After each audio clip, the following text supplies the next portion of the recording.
Hey everyone, welcome back. Hope everything went okay with section 8.1, that you were able to get the notes, copy them down, understand it, and try the assignment. Okay, we're going to move on to section 8.2. This is called the reciprocal function family. A reciprocal function is actually something you've already learned. In section 8.1, you learned about the inverse function. That is the reciprocal function.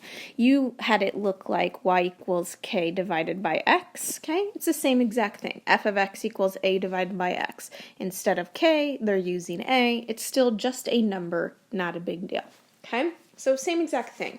And what we're going to do with these reciprocal functions today is graph them. So the first part you've already done from section 8.1, we've graphed by a table. Okay?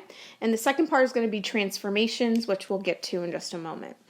Before we get to the graphing by tables, we're going to talk a little bit more about asymptotes. I kind of mentioned this in section 8.1. Okay? But if we have any equation y equals a over x, so for instance we have y equals 1 over x, okay? Any of these equations are going to have two asymptotes. They're going to have a vertical and a horizontal asymptote. And the asymptotes come from values that we cannot plug into our equations. So these equations have x in a denominator. We can't have x be 0 then, because that would leave it as 0 in the denominator, like 1 divided by 0, and that's undefined, okay? So we can't have x be 0. Likewise, we also won't ever have y be 0. There's no number for x that I can plug in that will ever give me y is equal to 0. 1 divided by 5 is 1/5. 1 divided by negative 100 is 1 negative 1/100. Okay, there's no number that's ever going to give me 0. So what happens is it creates these values, this y-axis here, where x is equal to 0, and this x-axis here where y is equal to 0, and we call those asymptotes. And what it is this graph, see the red curves, we call those branches. So the red curve is your graph. That's the actual graph of y equals 1 over x. But what we're drawing in here is the asymptotes. Now, actually, these asymptotes are not part of the graph. Okay, but we will be drawing them in. If you are on paper, like doing this paper and pencil, you can draw dashed lines instead of highlighter. Okay, so you can just draw a dashed line. Don't need a highlighter necessarily. Okay, but what we're showing in this graph with these asymptotes is that the red curves, the branches, are never going to touch or cross that value, because we can't draw this graph forever, so we can't really see what's going on forever. And so by drawing the asymptotes, we're saying to the person looking at the graph, hey, these red curves are actually never going to cross or touch it. Okay, and that's what an asymptote is. Okay, an asymptote, let me get over, hold on,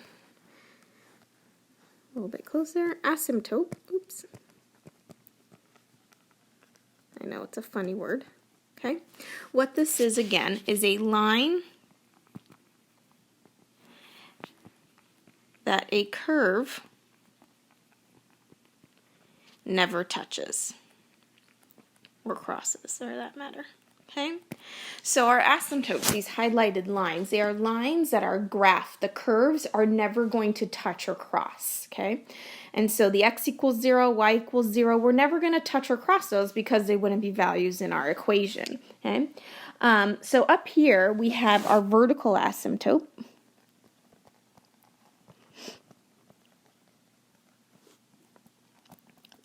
And we're going to call that for short VA from now on. And instead of saying the y-axis is our vertical asymptote, sorry if you hear my son playing Fortnite in the background, okay? Anyways, keep going. We're not going to say the y-axis is our vertical asymptote. We're going to give an equation of a line. And the equation of this line is that x is equal to 0. If you remember a long time ago when we were learning about lines, we had vertical lines where always x equals a number, horizontal where always y equals a number. So this vertical line, while it is the y-axis, it is also the equation of the line x equals 0. And so that's what we're going to say the vertical asymptote is. And then we also have horizontal asymptote.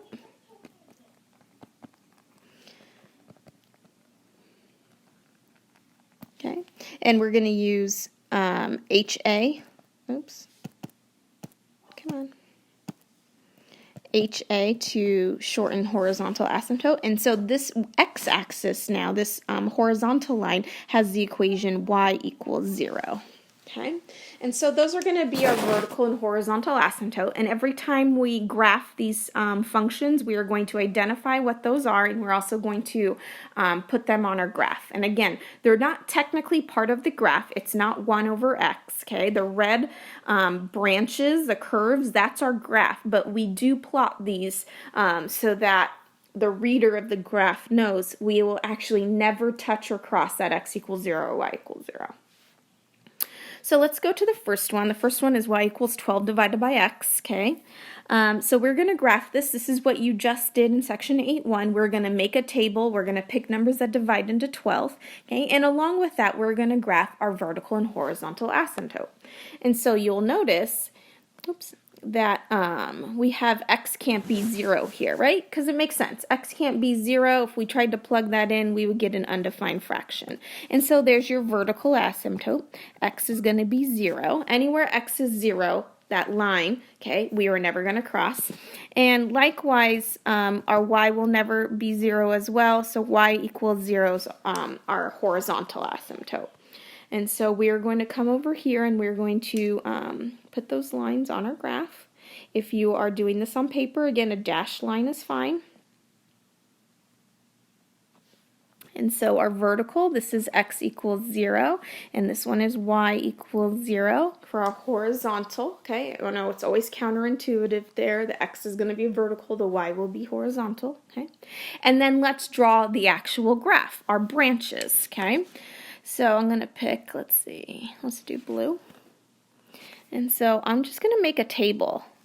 And this is the only way I want you to even worry about graphing this. And the equation is y equals 12 divided by x. So I'm going to pick numbers or x's that divide into 12. Okay, I'm not going to pick 5 because 12/5 is going to be a decimal. So pick numbers that divide into 12. So like 6 divides into 12. So does 4, 3, and 2.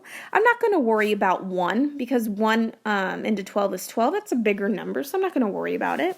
And then if you do positives, make sure you do the negatives of those as well. So I'll also do -2, -2, come on, -3, -4, and then -6, okay? We have 4 positive and 4 negative here, but at least 3, okay? So on other graphs, when you're doing these problems, pick 3 positives and 3 negatives at least, okay? And then we're going to just go ahead and start plugging these in. The equation y equals 12 divided by x, so 12 divided by 6 is 2. Divided by 4 is 3. Divided by 3 is 4. Divided by 2 is 6. Then 12 divided by -2 is -6. By -3 is -4. By -4, -3. And -6 is -2. Okay. And so we're going to go ahead and graph. We're going to start with our 6, 2. So we plot it, 6, 2, and then it's 4, 3, and then it's 3, 4, and then it's 2, 6. And so these points here, you're going to make your first branch.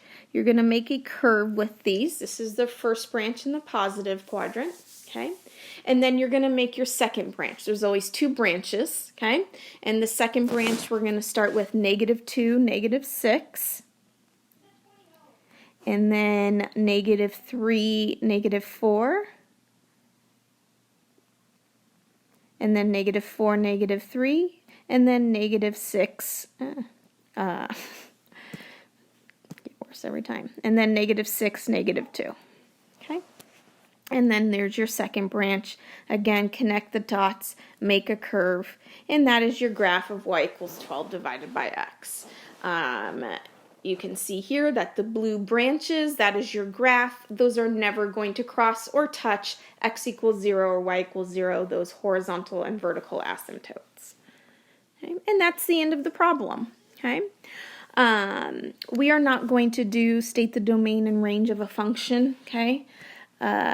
If we were in class, we would do it, but we're trying to just skip over to the important pieces right now. Okay, so we're just going to skip over domain and range. So if you come across that in the homework, don't worry about it. Okay. The next one is a got it. So in just a second, I'd like you to pause and try this one on your own. You're going to graph y equals 8 divided by x. Please make sure you state the vertical and horizontal asymptote and also draw the vertical and horizontal asymptote. So go ahead and pause and do that on your own. All right, welcome back, and let's see how you did on your got it. So on the got it, I picked x values of 1, 2, and 4, and then -1, -2, -4. So again, 3 positive x's that divide into 8, 3 negative x's that are the same but divide into 8. Okay, that's enough. And then just like the one above one, your vertical asymptote is x equals 0, horizontal y equals 0. And then you have your graph here. Okay. And so when I plot my points and I have my horizontal and vertical asymptotes, you should have a graph that looks like that. And that's the end of the problem, graphing by the tables. Okay?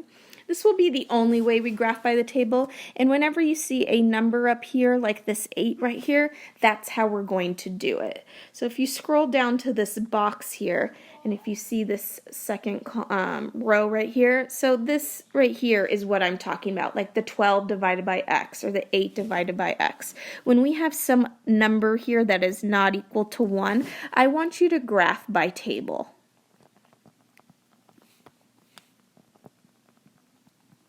Okay, you'll look here that it's in the row that says stretching and shrinking and stuff like that. And I'm not gonna have you guys worry about like is it stretching or is it shrinking and how to get to our answer that way. So just graph it by table.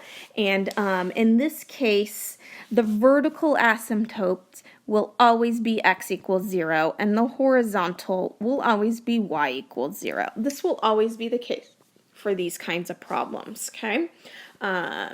Just graph it by a table and write those asymptotes down and draw those, okay? Which brings us to this next row right here, okay?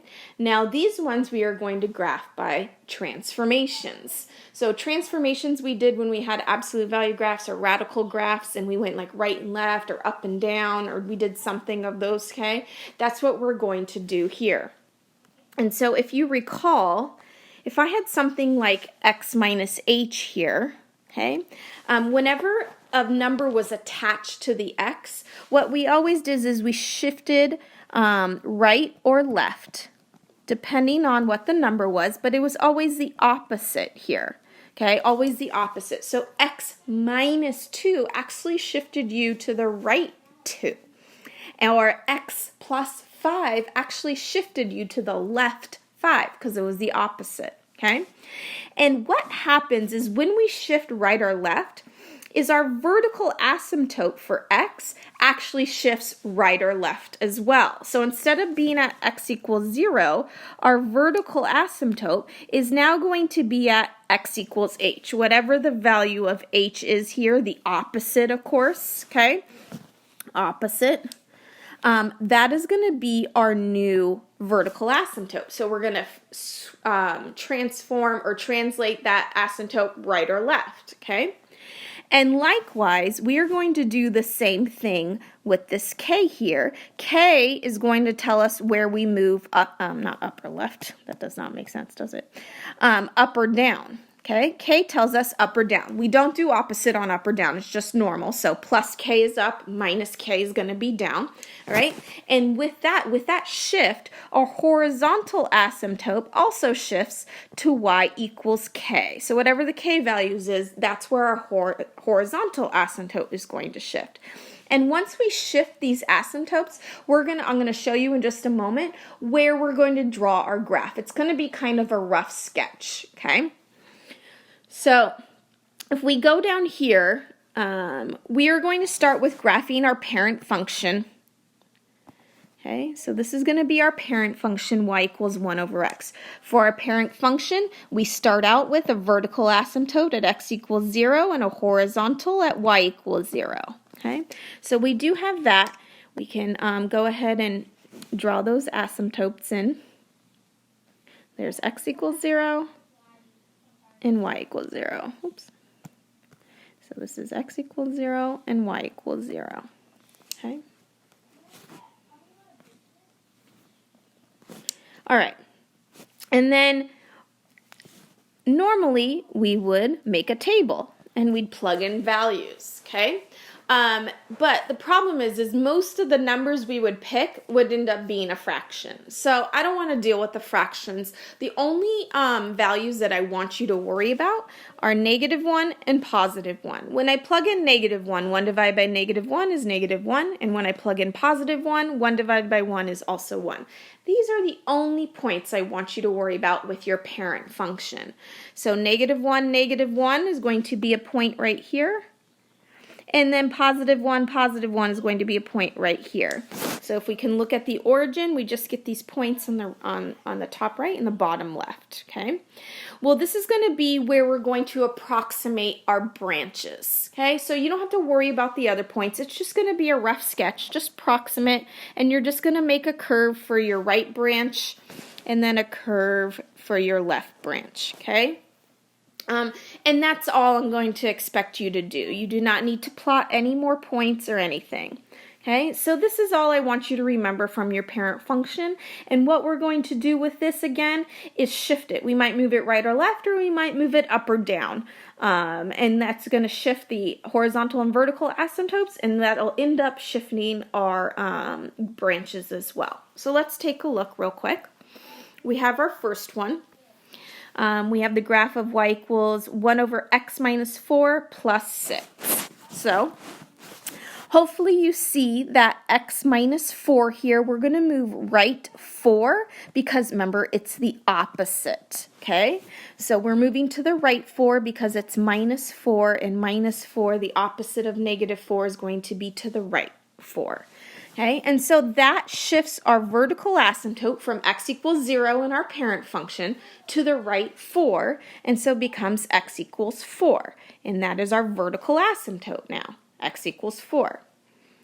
Then we're going to do the same thing with up and down. This plus 6 is going to move us up 6, okay? And that moves our horizontal asymptote. I know it's counterintuitive, okay, but we're moving the y's. All the y's are moving up 6. So it's the y that gets moved up 6 to equal 6, even though it is a horizontal asymptote, okay? Because the equation y equals 6, again, that line is a horizontal line. X equals 4 is a vertical line, okay? So watch what we do. We are going to go over and we're going to draw in our vertical and horizontal asymptotes. So x equals 4. 1, 2, 3, 4. We are going to draw that in. Okay, oh, I don't like that drawing. Hold on. Let me draw it again. 4. There we go. That's what I wanted. And then y equals 6. Oops. And there's your horizontal and vertical asymptote. This is x equals 4. This is y equals 6. Okay, and now you might be wondering, what about the graph? Remember, we're just going to use those points 1, 1, and -1, 1, okay?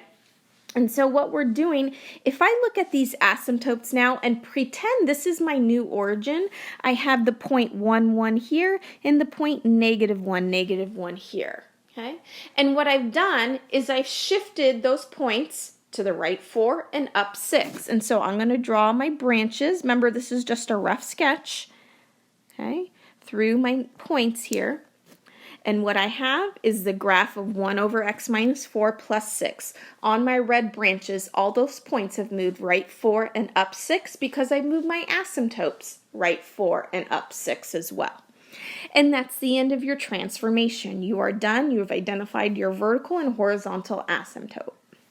Okay, and that's it. We do have one more problem. It's a got it. It's graph y equals 1 over x plus 1 minus 2. Go ahead and pause and try this one on your own right now. All right, so hopefully you tried this problem, okay? And let's see here, we had x plus 1, so we went to the left one. Going to the left one brings our vertical asymptote to x equals -1. Okay. Then minus 2 over here, that's your up and down. Because it's minus 2, it's going to be down 1.